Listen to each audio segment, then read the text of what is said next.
Thanks everybody for dialing in today. I know we've got quite a few people, but I will try to get through as many of the questions as I can. So again, please do use the Q&A function throughout. I'm not going to present a bunch of slides and similar. I think a lot of times we kind of overdo board communications, and a lot of times it can be a relatively simple conversation. So I'll go through my background, what I'm trying to get out of this webinar to y'all, and then I'll kind of get into the discussion here. So for those of you that I haven't had the chance to meet before out in the community, my name is Rob Lee. As mentioned, the CEO and co-founder here at Dragos. For those of you that are new to Dragos, we're a tech and services company. Essentially, I'm doing technology that helps people get visibility across threats, vulnerabilities, and their assets inside of their operations technology side. And of course, for a wide variety of services and intel things we do. Anyway, so I got to start my career on the U.S. Air Force side of the house, spent most of my time over the National Security Agency, where I built out and led a mission focused on identifying state actors breaking into industrial sites around the world. While I was doing that, I also jumped out, just using my leave, to go build classes over at the SANS Institute, both the cyber threat intelligence class they have, as well as the industrial network security monitoring and incident response course, so their ICS 515 course. And I still get to go and teach that around the community, which is really lots of fun. That's where I get to see quite a few of y'all. I put that background to inform kind of where the conversation can go. And when I get in front of boards, I'll go through a very similar sort of narrative of here's where I've been, and here's the things I've accomplished and done. That way they can hone their questions. And so I would encourage you all to do that as you get in front of boards as well. Whether you're the CISO coming in front of them or the outside person, I do think there's a lot of people that go in front of boards from a wide variety of topics, and getting into a written resume isn't really going to help. They'll get floated around in a board, but a lot of people are really not going to take the right things away from that. To kind of put it into the story of here's what I've done and here's where I've been, but not every detail, but for the focus points of where you can guide the conversation can be useful. As an example, after I get through telling them about military and sort of intelligence career, I talk to them about having been on the offense from the military perspective as well. I talk about getting involved in regulatory and policy discussions where I'm routinely going and briefing Congress or visiting various parliaments or various heads of state at different countries. Get involved in Singapore, with their OTSEP program, get involved as a Department of Energy employee, looking over sort of the way that we think about the electric system of the future from the advisory council perspective, right? You throw in those nuggets when you're talking to the board generally, not to be, hey, I'm credible and I'm cool. You do it so they know what questions they can ask. So, that's kind of the intro to me anyways, but kind of how I like to approach it when I talk to boards. My approach today with all of you is I'm going to go through kind of the way I talk to boards in general, and kind of the typical story that I tell them, and kind of how I try to guide them and get them on to understanding OT security. As we go through that, like I said, I'm just going to be kind of narrative of what I normally do. At the end and along the way, please be throwing in your questions, and I'll try to address those as well. But I'll sort of treat you all as the board today, but I'll try to weave in the suggestions as I go through it. But yeah, most people start with putting somebody in front of the board because they're trying to educate the board on either OT security in general, or candidly, they're trying to get budget to go do the things that they want to do. Now, granted, most boards really aren't delegating the budget, or most boards aren't activating sort of the budget. Usually that's your executive management team anyways. The boards may want to know the annual budget or the efforts. They're really more focused on the outcomes, though, not telling you if you have the cash or not. That's much more going to be CEO, CFO, et cetera, inside that company. I think that's the first thing that's worth calling out about boards is it's really important to understand the board governance of your company. What does the board have access to? What does the board have control over? I think a lot of people I run across in the cybersecurity industry think boards are just this massive governing body that has all these controls and actions that they actually don't. So understanding the board governance documents, your chief legal officer or in-house counsel, whoever can pull those for you at any time, but understanding what is the role and responsibility of the board that you have is going to be very informative of how you present them and what you want to accomplish. But a lot of the times there's going to be a larger program. And so maybe the CEO is going to sign off the budget, but there's going to be board level reporting on it, or it's a general uplifting of the board communications. I see this a lot where people are experiencing their boards getting way too tactical. And this is happening around the community where boards are being told, you need to do more in cybersecurity. You need to be more focused in cybersecurity. So what tends to happen is they start asking a ton of questions, but it's unguided. And so it's well-intentioned, but it's honestly disruptive. The last thing is like, what's our patch management rate? Why does that matter? You're trying to talk about an outcome of mitigating risk. Why are you caring about patch management rates? Or, oh, what's our USB access? How many we've heard USBs lead to incidents. How many places do we have like the ability to plug in random USBs across our sites? Like that is not a board level conversation. So I'm seeing this a lot globally where boards are getting into the weeds because they're not getting what they need. So they're, with good intentions, going to that next level down and trying to ask what they think are very well informed questions, but it can mislead the entire conversation. So that's a lot of times too that I get called in to kind of up level the discussion to the board of here's things to focus on and why we care. Okay, so with those kind of requirements of why people typically will put an outside speaker or ask an internal speaker to speak to the board about cybersecurity, the last thing I'll say is you also need to determine, are you speaking to the entirety of the board, or has there been a delegated component, whether you have a cybersecurity committee, or usually something like an audit committee where cybersecurity is rolling into. So once you understand the board governance, you still then need to understand the roles and responsibilities of that committee and who you're speaking to and what they're going to take away. So understand your requirements, no surprise there. Understand the requirements, understand who you're speaking to, pull those board governance documents. It's going to help you shape the conversation. So with all of that being said, I'm going to start off with kind of how I approach these conversations, and hopefully it'll be useful to you all and inform some of the questions you may ask. I usually take it from, let me explain that OT is different than IT. Let me explain to you the journey that we've been on, and let me then tell you kind of what you need to be thinking about as a board. And the reason I take that approach is one, to level set with folks, just because there's a wide variety of opinions around terms. And want to be clear and concise in the communication that I have, and want to avoid jargon as much as possible. But the other thing that I think is important is understanding that the executives may think a lot of this is already getting done. It is a very common finding that I have across executive management teams and the boards, is they look at all the cybersecurity they've been doing over the years and they think, yeah, that's the enterprise. We're protecting all of our sites. When a lot of times the internal security teams have been talking about enterprise IT. So they'll show up their slides, their metrics, heat maps, everything else. They'll talk enterprise IT, and the board and execs are walking away going, we're taken care of, not realizing the enterprise IT does not represent the hundreds of manufacturing facilities or substations or generation sites or whatever that we have. So I try to level set that, because the last thing I want to do as well, especially if you're an outside speaker, the last thing you want to do is make it more difficult for the people in the room when you leave, right? You're trying to help them. So you don't want to be like, oh yeah, you guys have been screwing up. Oh, no. It's, hey, here's the journey we've been on. And it made sense at one point in time to be putting so much focus on enterprise IT. But now as the environment has changed, we need to change as well, right? So you're trying to paint that picture, which is an honest one, but it's helpful to take them down that journey. All right, without further ado, let me sort of jump into role playing here about normal conversations. So normally come in, like I said, introduce himself, tie into the story, and I'll kick off with something like, look, you're an industrial company. So let's just assume they are a power company. So we'll just go with a power company in this case, but it will all work the same. You'll just change out the stories to be more relevant to the different audiences. But let's say they're a power company. Okay, hey, thanks for having me here today. Like, it is very clear that things in our industry are changing, and there's a lot of demands being put on us as companies, and we're trying to understand the right ways to manage the risks that we face without getting into either the profits for shareholders or money that we're pushing back onto the ratepayers, like it was an electric company as an example. So we're trying to right size programs, not gold plate them, but right size them, with also being able to do our responsibility of taking care of our communities, which is one of the best things about being in the industrial community in general, is a lot of us really understand what it means to live and work in the communities we serve. And so we're trying to figure out how to take care of our communities as well as our companies. And as you all know, there's a lot of conversations going on globally and nationally about regulation, about standards, about various regulatory frameworks that may be being pushed onto your companies. So it's useful to understand where is that coming from and the context for it. So with all of that, let me take you down my view of where the industry has been and where it's going. One point in time, we had very heterogeneous infrastructure.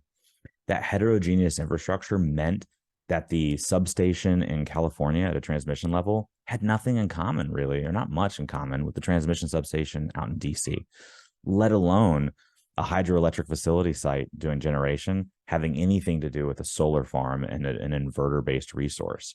In the same way that getting outside of our industry, That transmission substation had nothing to do with the carbon cracker and an oil refinery, had nothing to do with the insulin manufacturing capability and a manufacturing line.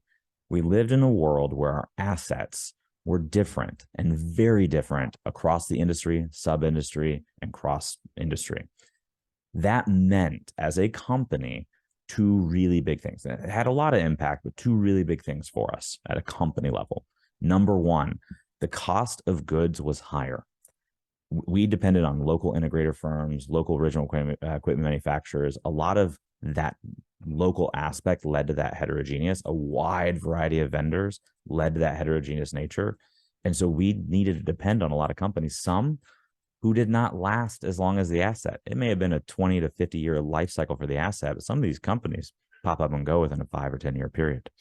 So the cost of goods to operate the asset was higher. We had less reliability, less safety, less performance metrics, and it was a higher cost of goods. However, we maintain a lot of internal knowledge. Because we had a lot of integrators and OEMs and everybody else, and because the systems weren't so complicated, they weren't as automated as they are today, those heterogeneous facilities, we had a lot of internal knowledge in this company about how to deal with that asset. If something went down, if we had an issue, whether it be a substation fire or just a disconnect or something that took place, we had the capability in the company to get root cause analysis. And I'm going to really foot stomp that root cause analysis theme as I take you throughout the rest of this presentation, because that is something you at an executive and board level really want to be able to have. And I'll explain why as we go through this. But from a root cause analysis perspective at a plant level or a site level, it was our ability to understand why something went wrong. We don't just care about availability in the community. It's not just about having reliability. It's about having reliability and resilience. It's about understanding why something went down so that we can recover it correctly, or what went wrong so that we can do it correctly the next time. It's not just about getting it back up and running. It's about doing it reliably and safely. And so root cause analysis is a fundamental topic for engineering and operations, as it is for security people, about what actually took place. And again, at one point, we were heterogeneous where the costs were higher. We had a lot of internal knowledge that if something went wrong, we could get to figure out exactly what went wrong in our company and respond correctly. The industry, for all the right reasons, went down this curve from heterogeneous to homogeneous. We started having common operating platforms. Vendors started buying other vendors. Software like Codesys, software getting embedded inside of controllers all around the community. You had common network communications about how these assets communicate. We had a lot of commonality. And as a result, our cost to operate those sites dropped. We could pass on those savings to our community as well as to our shareholders. And so our cost of goods lowered so we could get to a lower energy price, that we could get to a more reliable state.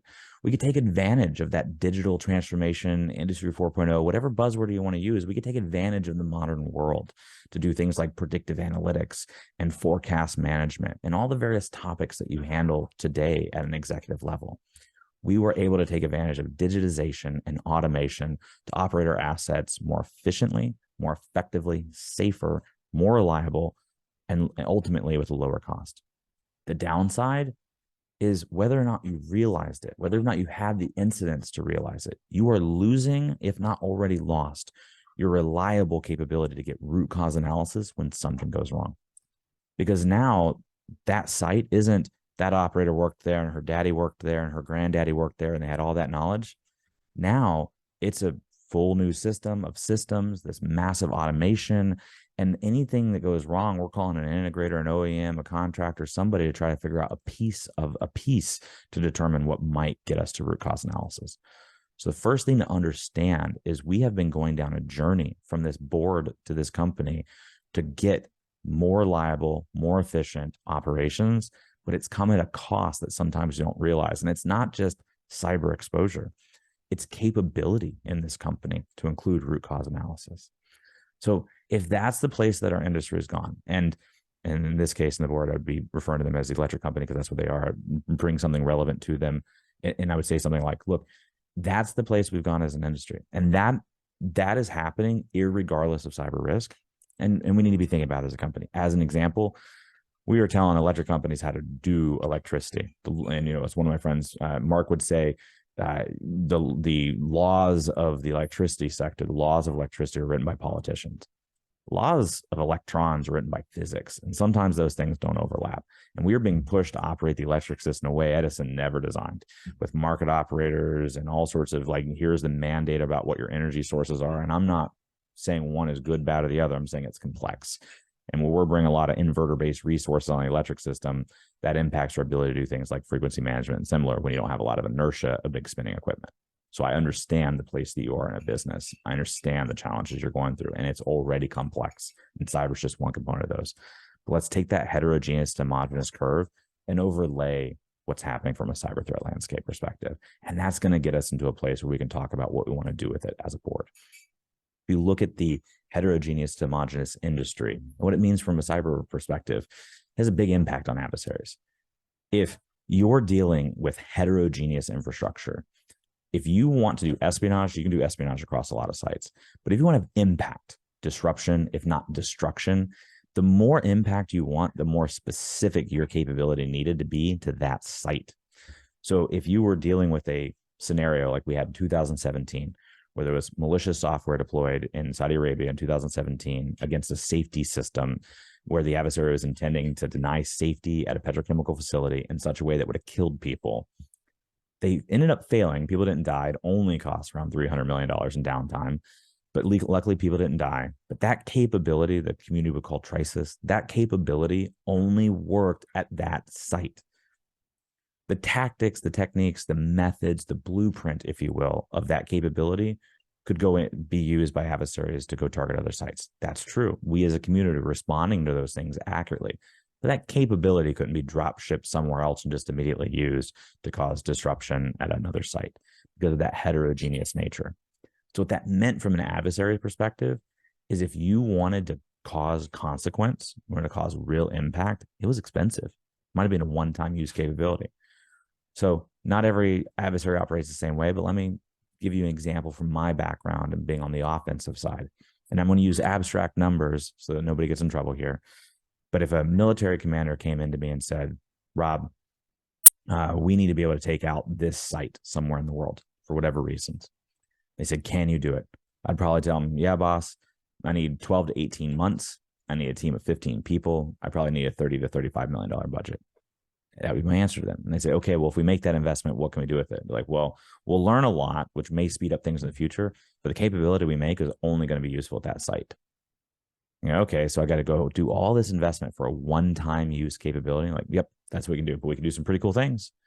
Okay. And then they're going to turn to the pilot. And I was in the Air Force, so I feel this is okay to make fun of them, but they're going to turn to the pilot and say, could you take out that asset? The pilot's going to go, whew, I could be sober in about 6 hours and take it out.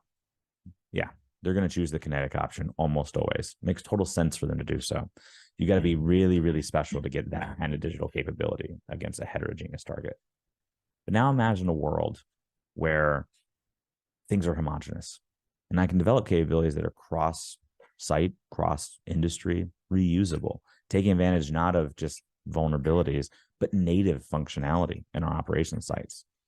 Imagine that I go to that general, that military commander ahead of time and say, hey, boss, I'd like 12 to 18 months, team of 15 people, $30 to $35 million, and I'm going to go create a capability. He's going to go, okay.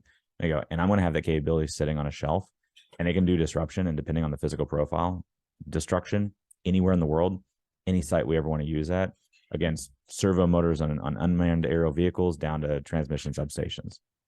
I'm going to go, yeah, do that. That is a credit card swipe. And that right now is happening at governments around the world. So I don't want to freak people out. I don't want to scare people, but I want to be aware of the industry changes and what we're seeing it relate to the threat changes. Because we used to, as a community, live in a world of low frequency, high consequence events, almost black swan planning of, yeah, we can all get targeted. But from a disruption or destruction perspective, maybe it's going to be in Ukraine's electric system. Maybe it's going to be at the petrochemical facility in Saudi Arabia. It's not going to hit everybody. It's going to be site by site. And we still want to invest in it, but it's still low consequence, low frequency, high consequence. Where in enterprise IT, generally high frequency, low consequence. Lots of stuff we got to deal with on a daily basis.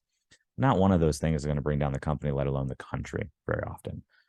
But an OT, an operations side of the house, where we generate all the revenue and have all the impact on the environment and safety, low frequency, but high consequence. But that's a heterogeneous world. When you start moving to a homogeneous world and we have repeatable capabilities, you start getting into that higher frequency, high consequence world when it's state actors. And then eventually, when those capabilities proliferate out into criminal groups, like we've seen with the ransomware endemic that we have, you start having high frequency, high consequence. And we as a business have not prepared for that yet. So we need to understand the changes that are coming. And at a board level, we need to have a very simple conversation about what risks do we want to accept and what risk do we want to mitigate. And that's going to inform your security team and all the amazing people of this company to go do whatever they need to reach your goals. But I would tell you what I see happen too often from a board and executive level is the requirements aren't specific enough. It'll be, I want to be cyber safe, I want to be cyber secure, or I want to be as secure as the other utility in my community. And that then opens up the aperture so wide that your security team is doing a wide variety of things, experience burnout, don't get all the resources they need to do everything. And what you end up having is either a piecemealed strategy or a peanut butter spread of what capabilities you're bringing to the company. And then, as you all know, as board members, you're getting back KPIs and everything else and metrics that may not mean anything to you. So you sit there and you nod along. You want to be invested and you want to ask questions. But if we didn't set the requirements right, we actually don't even know if we're really meeting them. We're just hoping the measurements are good enough.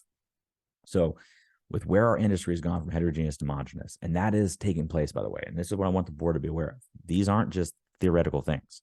A couple of years ago, capability came out called Pipe Dream, where Dragos got to work with an undisclosed third party in the US government to identify and analyze a capability that was the first time ever to have a capability that could do disruption as well as destruction on the operations side and be completely reusable and repeatable cross industry, as effective as a servo motor on an unmanned aerial vehicle, as the hydroelectric facility generation equipment that you have. We're in that world now.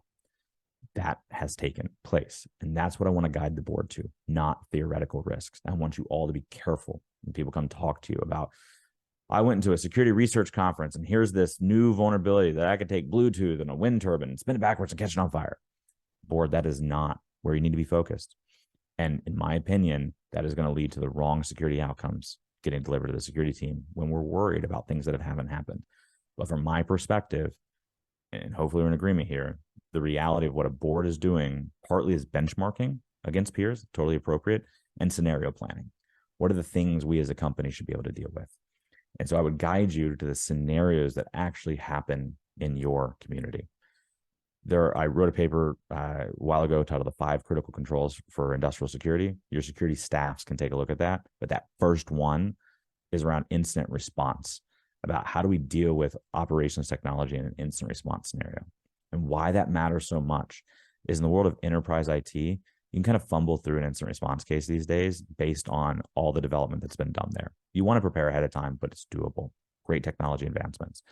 In the world of operations, where we're dealing with systems as systems, a lot of the things we want is transient data. If we didn't collect it ahead of the attack, it's not going to be there for you. And that's going to impact what you can do as a board and what questions you get to get answered. At a fundamental level, one of the first questions the board should be able to ask and get an answer of is that issue that took place in our company, that downtime, the substation fire, the plant outage, was it a cyber attack or not? And that is a surprisingly difficult question to answer if you're not making the right investments. But that is a absolute top level question you've got to be able to answer to be able to look from a regulatory perspective, legal perspective, good company stewardship, or maybe even government involvement. Can't bring the right resources to bear if you don't even know what took place. And getting root cause analysis can be very difficult if you don't prepare ahead of time in operations. So top level, can we determine it? Underneath that board, again, I would set what are we aligned on the risks. If you're an electric company, as an example, you shouldn't be prepared for if 13 countries team up against you and form a supergroup and deliver cyber capabilities we've never heard of before. That's okay. You don't want to invest against unknown risks because the answers you develop may not even be the answers you need when those risks manifest, and it's extremely costly to do it.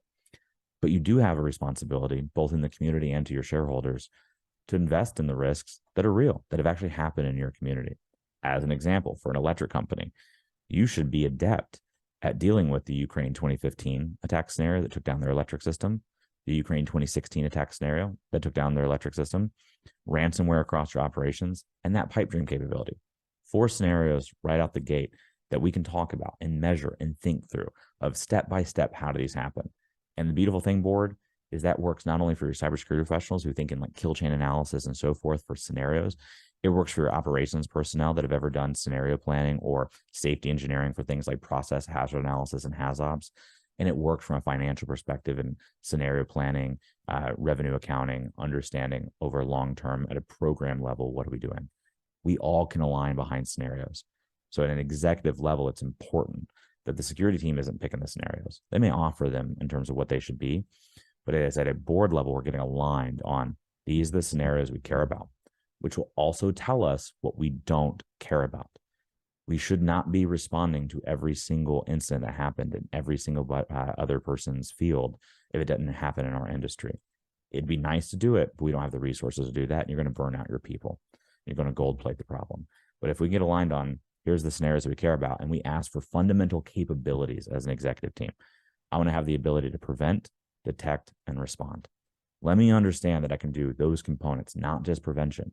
And please understand that if you're using frameworks and standards that already exist, there's no problem with that. But a lot of them have been written to include what IT security controls can be done in OT, not what IT security controls should be done in OT. And a lot of it is preventative. One of the better frameworks out there is IEC 62443. When we take a look at it, 95% of the guidance is preventative, which means you may be spending as little as 5% across identify, detect, respond, recover. That is not where we want to be as a business. So align on what the scenarios are. And then our security professionals are going to determine what can we do against those scenarios and across how many sites with what budget we have. And we can have a prioritization discussion as an executive team based off of that. In addition, Ford, one of my recommendations is figure out the questions that you're going to need in the incident. That's that first critical control anyways. What are the questions we're going to need answered? Regulatory, legal, PR, government, operations. If you're a publicly traded company, you have a clause with the SEC, like there's regulation guidance with the SEC, as you well know, that if there's a material event that you have to be able to fill out an 8K and 10K filing. A lot of the materiality that we've historically done in industrial companies is around what happens in our enterprise IT environment. I would encourage you from your outside audit firm or internal analysis to look at the fact that most of your materiality as an industrial company is your industrial control environment. Understand what would be material from an operations perspective. And then a fundamental question, something to measure. Now, instead of just metrics, but something to measure to make sure your investment returned the value they're looking for. Write the 8K, write the 10K. What are you going to want to be able to say from 8K or 10K scenario perspective if one of those four scenarios hits and causes materiality in your company? Do you have the capability today to fill out that 8K and 10K filing to a detailed level? Probably not. Based on where we've been as a community, it's been highly preventative, segment off environments. That's not going to get you the data that you need to fill out the 8K and 10K. So great tasking to your security teams and your executive management team after identifying those scenarios is to be able to work with your audit firm and similar to figure out the questions that are going to need to be answered to fill out that 8K and 10K appropriately. That should go to the security team to be able to determine, do we have the data collection? Do we have the tooling in place? Do we have the people and processes and the training around it all and the governance around it all to make sure that we can reliably get those questions answered so that we can answer that? I would push you, board, not to think about everything as what are the heat maps and metrics, but I'd challenge the security team to deliver capability to the company, especially with the journey that you're taking around digitization, automation. That homogeneous curve is just getting larger. What are the capabilities we can deliver against that is a fair question to ask. And what you'll end up finding is a lot of the things that we need to do are well understood. It's not about advances in AI and blockchain and whatever else. A lot of times it's the fundamentals. Those 5 critical controls that I referenced, Tim Conway and I took a look at it from the SANS Institute perspective, looked at every single industrial attack to ever take place and said, what are the security controls that were reliable in all of them? Not a one-off, but all of them. And it ended up being 5. There are best practices, good guidance, well-grounded in reality of what's actually happened that is out there for our community. It's out there for your security professionals. The biggest requirement usually at a board level is, what are the actual risks that we care about? What are the scenarios that we should get aligned on? And what capabilities do we think we need to bring to bear? Usually through understanding what questions we're going to ask in the incidents. And then we can reverse engineer the answers for you, board, deliver it back to you In closing, I would also recommend they get involved in things like the tabletop exercises that take place. Once you have those scenarios, pick one or two of them, do a tabletop exercise, go walking through the incident, training on what is actually going to take place. What is the board role during an incident? What are the questions you may have during the incident? How might it actually unfold? That is going to be extremely educational to you to walk through and understand what your teams will do and what they'll need out of you, or just what you can request. That'll also create buy-in. It'll also show board involvement. It's not only good for morale, it's good for capability building inside your company. Follow that tabletop exercise up with technical assessments to make sure you actually can do the things that you think you can. And then with the gaps, that's going to inform a roadmap of the technology, people, and process that you're putting in place. Against those scenarios, that is a way that you can do it. That is a way that is reliable. And I've seen other boards do it today as well. With that, I'm happy to answer any of your questions and dig into anywhere that you might find of interest. So that's kind of quickly going through it all. But that's generally the way that I approach the boards. I throw in a bunch more stories when I'm doing it as well, like the Leslie Carhart story on the power generation facility we responded to, where there was no cybersecurity attack. It was just complexity and moths hitting a screen. Like you throw in those types of things, you add a little bit of levity.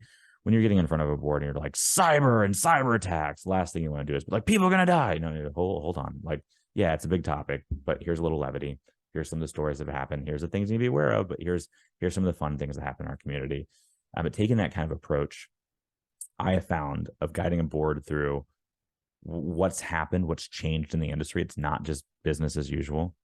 Understanding the overlay of the threats, you can get into more details depending on the acumen of the board. Sometimes they're pretty cyber savvy and I'm getting into specific kind of attacks. Sometimes they're not cyber savvy at all and I'm leaving it just at that high level. And then getting him into what is really the expectation at the board level to help us. And it usually is the scenarios. Like, let's align on the risk that we actually care about at this company. And then understanding that the how goes back to the cybersecurity professionals. It's actually the exact same guidance that I give to the government. I posted an op-ed on this from a regulatory perspective of governments should determine the why. Why do we care about this? Basically, what is the risk? They should determine the what outcome do we want to have? What capabilities should we be able to deliver in terms of our community? But the how should be left to the asset owners and operators. And it's the same thought process when you're talking like the executive team and board. Why and what, leave the how to the security team. Security team shouldn't be getting nickeled and dimed on prices of programs or whatever. It should be, you said you want to do this. This is what right looks like. How many sites do you want to get through? That'll determine the budget. Because for every one IT network a company has, they may have 100 different OT networks. So don't try to pretend that it's a peanut butter spread. There's going to be a risk prioritization of what sites are taking place and so forth. But if you can get in kind of through that with a what's the call to action, which is usually like the tabletop exercise and getting involved there, that approach works really, really well. Usually I'll get a lot of regulatory and government questions as well. I probably am happy to answer those if they come up. That's usually a good 15, 20 minutes of a board discussion as well of, yeah, here's the changes that are taking place. Here's what I see from the regulatory environment. Here's where your company's positioned versus where the regulatory environment's going. Here's how to think through that. Here's how to engage with your policymakers. Like I'll usually have that conversation just because I deal a lot in those policy circles these days for right, wrong, or indifferent. But anyway, so with that, I notice the questions are coming in. So I do want to make this more collaborative because I know not everybody gets the opportunity to get in front of boards a bunch. And so I want to make sure that I answer all your questions. So please go ahead and start using that Q&A button and I will be popping through these. So the first one we have here is, can you please speak to how to address OT-IT convergence as a topic of both respecting boundaries of function, but also collaborating across functional silos? So I don't think that really should be a board level topic. I think that starts getting the specifics of it. I'll answer your question, but if the board is getting into an OT-IT convergence conversation, it probably needs to be brought up a level anyways. The only reason they should be getting involved in that is if there's a strategic change the company are going to make as a result, but like truly strategic. Normally that kind of conversation could still happen at an executive level, but probably not a board level. But anyways, first and foremost, I usually try to avoid the whole OT-IT convergence discussion in general. Like I know this is probably not doesn't matter, but I don't like the term because OT and IT convergence happened like 20 years ago. We've got Windows operating systems in manufacturing facilities and insulin facilities and power stations. We've had it for a long time. So the technical convergence has already really taken place. Now what people are talking about is maybe cultural convergence, digitization, and connectivity. But the IT OT convergence, I think that's not a really fair statement about what's happening these days. What I would say sort of about that, though, because your point remains the same. Like, what are we doing in terms of respecting boundaries? I think it has a lot to do with understanding what we need out of our systems. Like, is that an OT system or an IT system? Always comes up. Is that a gray area? To me, I try to set a framework in the company to discuss that. As an example, if it impacts control in a reasonable time frame, it's an OT asset. I don't care the operating system. That's kind of a pretty reductionist argument. Like, is the TI-83 calculator the same thing and to be treated the same way as the International Space Station because they both use silicon chips? That doesn't make sense. What's the purpose of that asset? That's going to guide the risk to it and how we actually protect it. As an example, if I've got a Windows server that has the ability to impact control over a pipeline, that's going to be an operations technology system, but within a reasonable time frame. That's what you do have to define, because technically, if your HR system goes down, people walk off the job site eventually. It's going to impact control, but probably not for 2 or 3 weeks. That's not a reasonable time frame. Usually, you're looking at within the next couple of hours or a day of impact operations that probably need to be treated as an OT asset. You will have communications and connectivity, period. Whether you call it OT or IT, doesn't matter. You're going to have connectivity at those sites. There's a lot of companies that think they're more segmented off than they are. Very often you're segmented from your IT network, but you're not segmented from other people's IT networks, like the vendors, the contractors, the OEMs, et cetera.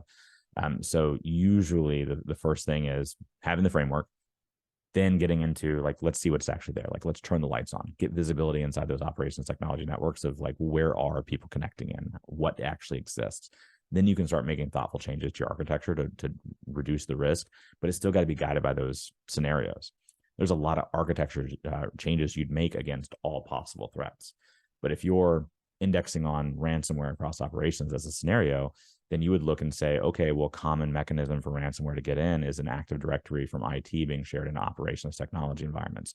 So we as a company are making the choice to break AD environments between our manufacturing or electric stations versus our IT, because that is a reliable path through the scenario we're trying to solve. Then you don't get into what happens where people bring bias and go, this is a good control or a bad control. It's like, it's not an ethics discussion. They may all be good controls, but controls against what risk? So if we say, is this actually relevant against the risk? And right now in teams, you fight about that because we're not setting requirements. We just go against risk. Yeah, well, I read this as a risk and I read that as a risk, and this attack was a risk. In our 4 scenarios that we've talked about, is this control reducing risk? Well, no, but well, then we're not saying it's bad. We can come back to it later, but let's stay focused with the limited resources we have and the things that actually reduce risk against the scenarios we've actually prioritized. That'll help you in terms of like figuring out those boundaries and kind of those service level agreements that you're going to have. All right, let's see. Can you mention the role of FACA and prohibiting companies from paying ransom to entities affected with prohibited countries, please? Yeah, so this goes back to, this very much is a board level conversation of what happens in the ransom. Do we pay or not? And so the various regulatory frameworks will change based on what countries you operate out of. We'll use a US-based example given your prompt there. But if you operate globally, like many companies do, you'll need to take into consideration those other views. It is useful to have firms that can help you understand, like outside firms help you understand of like, what is the base of operations of this ransomware group. But a lot of ransomware groups operate across multiple countries with a variety of people in that group. And so the prohibiting of companies and the regulation behind it, I think, has got to be fleshed out a little bit more. And I think we'll need some more precedent cases to go through court on what does and doesn't actually get actioned and why.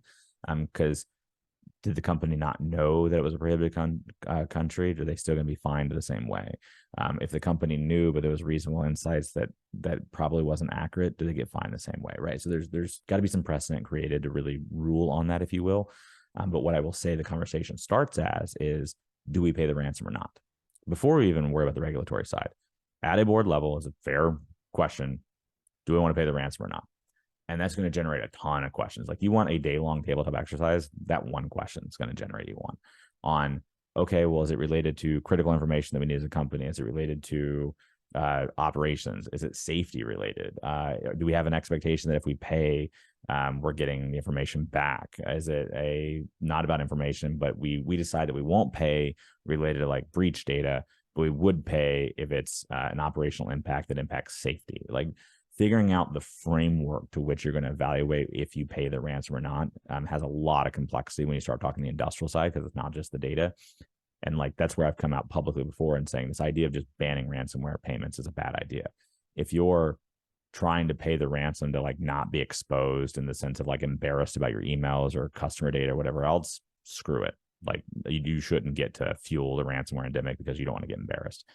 Is it a site that's like a safety critical site and like somebody could get hurt if we don't get those systems back online? Or is it a facility that's serving a hospital off that electric system and like, well, we're just not going to pay the ransom and screw the hospital? Like those are nuanced conversations that got to happen, and they need to happen in advance. You can't be determining those in the incident. Let's see. Look very different. Yeah, shaved, tattoos. I don't know, man. Just life's changing. All right, good call out though. All right. At electric IOUs, we are not typically going to the board for funding. That's the state public utilities commissions, but we do report goals and progress. What ask should we have to our boards other than to us? Yeah, it's still the scenarios and then what capabilities we should be delivering. So an investor-owned utility is going to the Public Utilities Commission for sure for the funding, but the guidance in the company is still what's driving that. You're not going to go to them based on just prompts out of the cybersecurity team. So an IOU, as an example, still has materiality with the SEC, figuring out how to reverse engineer the 8K and 10K, good capability. You have your NERC SIP considerations if you're bulk electric in the US. If you're an IOU, then you are. So you got to determine like what's the regulatory response and requirements on us and can we deliver those capabilities. Then you're going to have discussions that you have depending on classified discussions of Section 9 list or whatever else with like national security considerations and what you're doing with the federal government. Those are going to be factored in. The board level ask is, let's identify all the requirements. Let's identify the real scenarios like I walked through that matter to us, and what capabilities do we as a company want to be able to deliver. That then informs all the cybersecurity work that your team is going to go do. That informs what you go to the Public Utility Commission and ask for. And the Public Utility Commission comes back and goes, pound sand, you're not getting those resources. Now you have a Rolodex of information captured on, well, here's why we actually think we need this. And it still may not go to a Public Utilities Commission. Technically, depending on the structure of your company, you still may be passing something in a rate base based off like a FERC case if you're talking like transmission system, as an example. So you have multiple avenues there. What are the main things you're hearing from board discussions you've heard in the last 6 months in terms of what they're mainly concerned about? Is OT cybersecurity on the mind? Yeah, so OT cybersecurity is definitely top discussion. Regulatory, OT cybersecurity discussion, like top 2. So I'm getting called into a lot of board meetings these days. And there's a wide variety of questions. The scenarios are definitely like something that are practical to them and they can stick their teeth in it. Like a lot of times I hear from board members, I don't even know what they're saying half the time. It's not tangible enough for me to really get involved. Scenarios become tangible enough for them to get involved. But the other thing that candidly I'm hearing, I want to like freak out the cybersecurity community here, but I want us to have honest conversations, is boards are losing trust in some of their cybersecurity professionals, because as they're sitting on other boards and they're walking and they're going through incidents, or their other peer board members are talking about incidents that they've experienced, whether it be ransomware or whatever else, there's a whole lot of like, oh, maybe we've been sold a rose-colored glasses of, oh, look how good we are and look at this cybersecurity framework and look at all this. But that company was getting told the same from their internal people, and this company was getting told the same, and we actually weren't able to do the things we thought we were going to do. And hey, it turns out like they were investing all this money on the non-revenue generation portion of the company. Like, is that right? It's not just enterprise IT, right? It's the enterprise. No, what do you mean it's not? And so there's kind of that like freak out moment for some of them when they're losing trust. And there's been board members that have asked me like, hey, should we just move out the CISO who's consistently just IT minded and find somebody from operations and let them be over in charge, because we need to understand that the people that are coming in front of us understand where we generate revenue, where we have environmental impact, et cetera.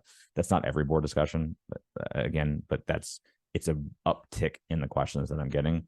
Most board discussions, hey, we want to help. How do we help? Scenario-based stuff. Great. Some of the board conversations, wow, we're losing trust. How do we regain that trust? How do we know and have confidence in what's getting presented in front of us is actually realistic? And again, I do think there's, whether it's internal pressures or not, there's a lot of well-intentioned executives that are putting a very rosy view of the risk in front of the board, and that's wrong. And like, I'll actually let me be counter to half the security industry here on this next comment. I wasn't going to try to get into this, but I think it's appropriate. There's a lot of security executives I've seen that saw like the SolarWinds issue and saw the SolarWinds SEC filing and was like, I can't believe you're penalizing the CSO. I'm like, dude, for how long has the security community said, we want to be at the big boys table. We want to be officers in the company. We want to be executives. Well, congratulations. You're briefing the board. You're an executive of the company. And if you're misrepresenting the risk, I don't care if it's finance, cyber, whatever, if you're misrepresenting the risk to the board that has a role and responsibility in your board governance documents to manage that risk, yeah, you should be held accountable. So I don't want to scare people, but we have to start telling an honest answer. But that honest answer isn't, oh my God, there's boogeyman and threats are coming. It's here's legitimately scenarios that are happening in our community. Do we want to deal with this or not?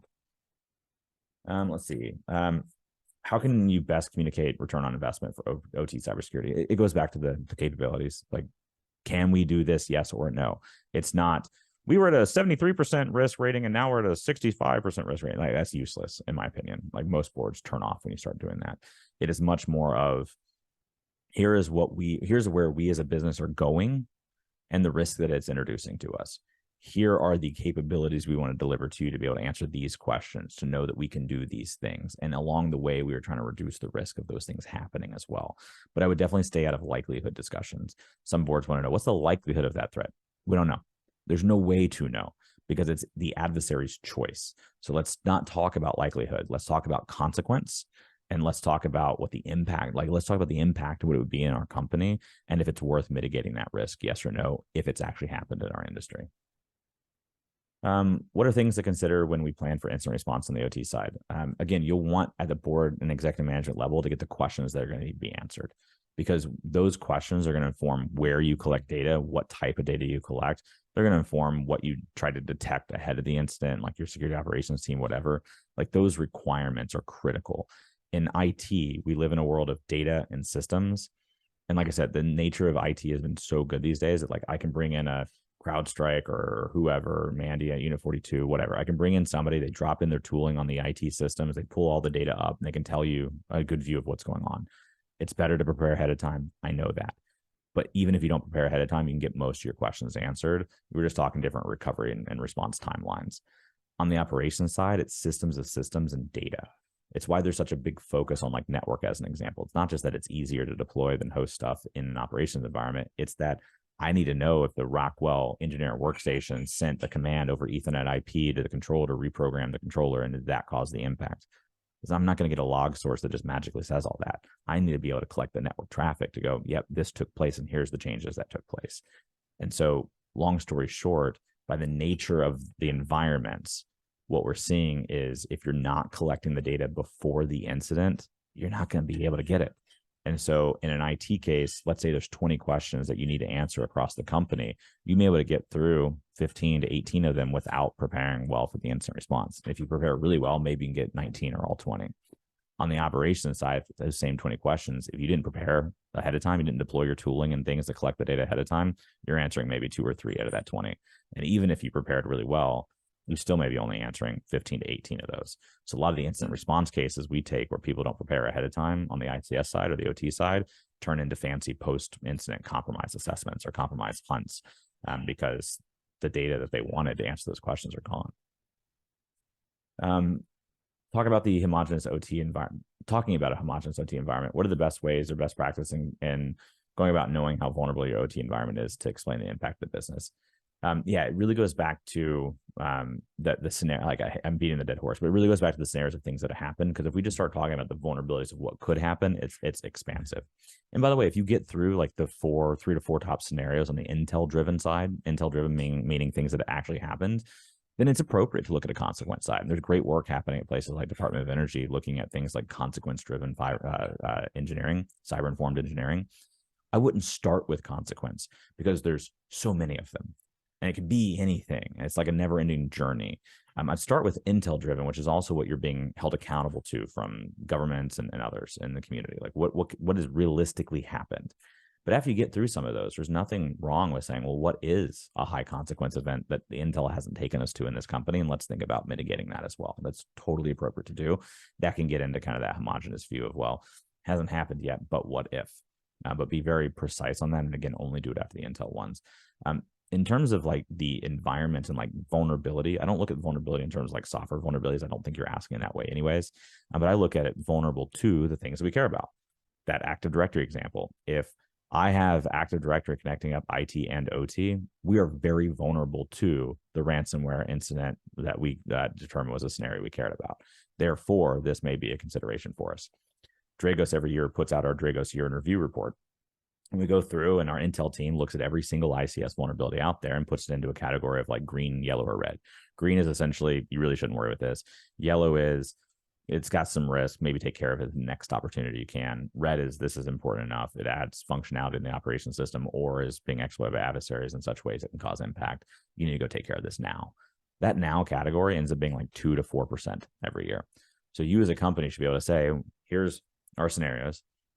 Second critical control down is defensible architecture. What is the defensible architecture we want to have?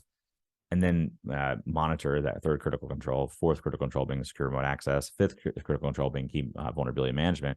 That key vulnerability management program may be making changes in the architecture, or it may be saying, hey, we're just taking those 2 to 4% that Dragos talks about. That's going to be what we index off of. And that 2 to 4%, we're going to actually go mitigate, but through our architecture and other choices. It may not be a patch. It may be turning off a service or changing a firewall configuration. And that's going to get you to a place that you can understand and represent vulnerability, not on this standard said, or this is a vulnerability that CISA talked about, but instead, hey, against the things we've aligned on risk, these are impactful, and that's why we're making these changes. And if you get that done at a board level, it also helps when there's conflict between IT and OT, because that's now it's not coming into operations being like, we care about everything, but it's, hey, on the things we all agreed on, here's what we can do to help you. And it's a much better conversation. Enjoyed your SANS CTI course. Thanks. I'm in government military program delivery. Our board is really focused on schedule and cost. The risk is not mission risk in another organization. What do you suggest? How to engage with multiple boards? I mean, I think when you have multiple boards, again, consistency is key. I don't, even across all the different boards, governments and non that I talk to, it's very similar to talk track. I just change out like industry examples and relevancy. But the conversations are pretty much the same. And even like on the government level, it's going to be, okay, well, what is the scenarios that can actually impact us at a company level? Like getting on that alignment is the most important thing you can do. What do we report back? How do we talk to them after that? Is important, but less critical once you have alignment on what the actual risks are, which is a very practical way to make sure you guide the program. And then it's also not, we're coming to you because we think we just need more money. It's, we're coming to you because you told us this is something you care about, and here's what we need to do. So for them, like when they're very schedule and cost driven, it's okay. What can impact the schedule? What can impact the cost? Looking at the scenarios that matter for them. And then also asking, look, it may not impact the schedule or the short-term cost, but does intellectual property matter to us here? We can pull a Dragonfly scenario as an example of using operation technology environments to still out intellectual property. This could be a scenario that we're putting into this environment. It may not be disruption or destruction for us. We may say that facility, if it goes down, we're okay, but do we care about the intellectual property of that facility? So kind of that's when you get into kind of the risk ranking with like prioritized sites or prioritized approaches. But again, it all starts with what are the scenarios we actually care about. For OT cybersecurity and the aspect of communicating to the board, should a company be thinking of like around communicating to the board? Should a company be thinking of converting an existing IT to OT, converting an existing engineer to OT, thinking about hiring, consulting, and so forth? Yeah.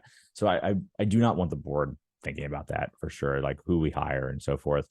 But you're right, it's an important topic. And so like one down, the strategy of, do I take somebody from IT to put them into OT security? Do I take somebody from OT to IT? Do I take engineering and so forth? It really depends on a lot of what do you have? Because we can try to come up with perfect answers, but what do you have? Who do you have? Do you have the availability for IT security staff to go to OT? Do you have that capacity? Do you have some OT professionals that aren't so critical to operations that they're comfortable giving you one? You're kind of going to figure out what you can do. In my experience, like it doesn't matter. I need passionate people who give a crap about operations and they want to go learn it. Those people, if they can have like an investigation mindset and they have a passion for the mission of what we're accomplishing, they're going to be totally fine. The outside cyber FTEs, like the full-time employee, like the outside like contracting and stuff, should be covering down gaps that you have. It's not that the capability they bring is going to be better or worse. It's what can you do? Like a lot of our customers, as an example, the Dragos platform customers, they'll end up buying OT Watch, which is our kind of threat hunting across customers. And yeah, it's nice to be able to have the expertise that Dragos has, and the insights and intel and across all these customers. Like that's a nice capability anyways. But a lot of times it comes down to they can't find those people. So they're going to use us for that, but they can train up internally OT security professionals to be able to go make changes to the architecture, do the tier 1, tier 2 kind of security operations work. They can deliver X capability. So then they're looking for Y capability elsewhere. That's a mature conversation to be able to have versus what are all the Y capabilities? Like first figure out what you can bring to bear as a company. The funding question is always, have we spent enough? Yeah, I like the idea about the scenarios, but how do we tie a story to a dollar cost? That's at one level down. Cool. Do we align on these scenarios? Great. Then the security team goes back and figures out what do we need across prevention, detection, and response. I like that just as a framework. You can use NIST cybersecurity framework to all 5 components, but I definitely like prevention, detection, and response. What are the capabilities we need to bring against those scenarios? What do we think a right architecture looks like? If you're using the 5 critical controls at that level, what does a right architecture look like? When we talk about visibility and monitoring, sure, we can deploy Dragos, but what sites gets it? What components those sites? Is it every component? Is it every network segment? Is it not? Like where do we need based on the scenarios? And so you're forming out of the 5 critical controls, now that you have the scenarios, kind of a package of this is what right looks like. Then you size it up with the budget. If you can do that everywhere, great. Most likely you're not going to be able to. You're going to end up having what I would call A, B's, and C's. Your high, medium, and lows. Just don't call them high, medium, and lows because the people get kind of pissy about it. But A, B's, and C's. These are our A class sites. These are our B class sites. These are our C class sites. It should be an executive discussion, potentially board discussion about what goes into an A class site. Are we balancing revenue, intellectual property, health and safety? Is there critical functions we have to support as a company? What is the framework to determine the 1 to 500 ranking of our 500 sites, as an example?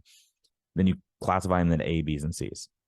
And you say, look, if we want to do everything against these 4 scenarios that we can to deliver the capabilities we all agreed on, this is the cost per site to do the A sites. We don't have a lot of budget, so we think that we can take off these security controls and get most of the value out of the scenarios we care most about for the B class sites. And our C class sites, they're just really not productive enough to put all that in, but we really want to have monitoring and a segmentation strategy and just to have the basics in place, knowing that we're not going to have the ability to deliver certain capabilities like answering these 5 questions that the board has. We're not going to be able to do these things. Like you'll draw out what can you not do with that lower package. But then we could say A class sites get this package, B class sites get this package, C class sites get this package. And the cost, therefore, is this. You want to move the cost? Don't tell us to go take out a tool or something that doesn't make sense. But if you want to move the cost, then tell me like how many A sites we have. Maybe we thought we wanted to have 25% of our sites be A class sites. Maybe it's only 10% now because of the cost. So you translate it to a dollar value in that, and you're really pushing it back to the board or the executives on this is what we agreed, right? Looks like this is where we can draw the lines of what we can deliver in capabilities against what questions and so forth from A, B, and C. Now tell us how many of the sites you want to have. And it can also be a good metric over the years anyways of how many B class sites we move into an A class protection as an example. All right, I think we have time for one more. The other question, there's a bunch coming in, which is awesome. These other ones we'll commit to, I'll have Jennifer and the team ask me all of them and copy these out, and we'll put out a blog or something answering these out. So let's see, what is the right approach when speaking to the board and you get comments about ICS as a whole being low risk, and so what? How do you get them to realize the importance? Oh boy, yeah, that goes to dollars and cents. That goes to here's what we as a company do. What we're talking about is the operations side of the house. This is the impact in the business. These things happens. These scenarios have actually happened in our community before. It's that kind of conversation. If they say, so what, that'd be shocking to me for a board to not know what business they're in terms of like where they generate revenue, but you would want your CFO's help on that then. But if it's the low risk thing, that's where you're pulling out likelihood. That's where you're explicitly saying, look, adversaries get to choose this, not us. And these are scenarios that have actually happened in our company. So it's not a low risk. This is a very reasonable risk that has happened in our industry. And there's an expectation that we're doing something about it. So we should say we're mitigating the risk or not. And if we're saying we're not, we should put that in writing and note at a board in the board minutes that we are not addressing ransomware across operations, or we are not going to be prepared for a Ukraine 2015 scenario. Let's put it in the board minutes, because eventually that's going to come up. And as the regulatory environment is changing, you do not want to be in a situation where it sounds like the security executive just didn't want to do it. It's like, nope, we made the choice. And that also goes back to the next board member that comes in, or as they rotate or whatever, like, why can't we do this? Because the board told us that they didn't care. If you want to change that, let's change that. We can do different. Okay. Well, with that, I think that's all the time we have. Thanks everybody for dialing in today. And like I said, for your other questions, we'll get those going as well. So thanks everybody. Take care. Bye.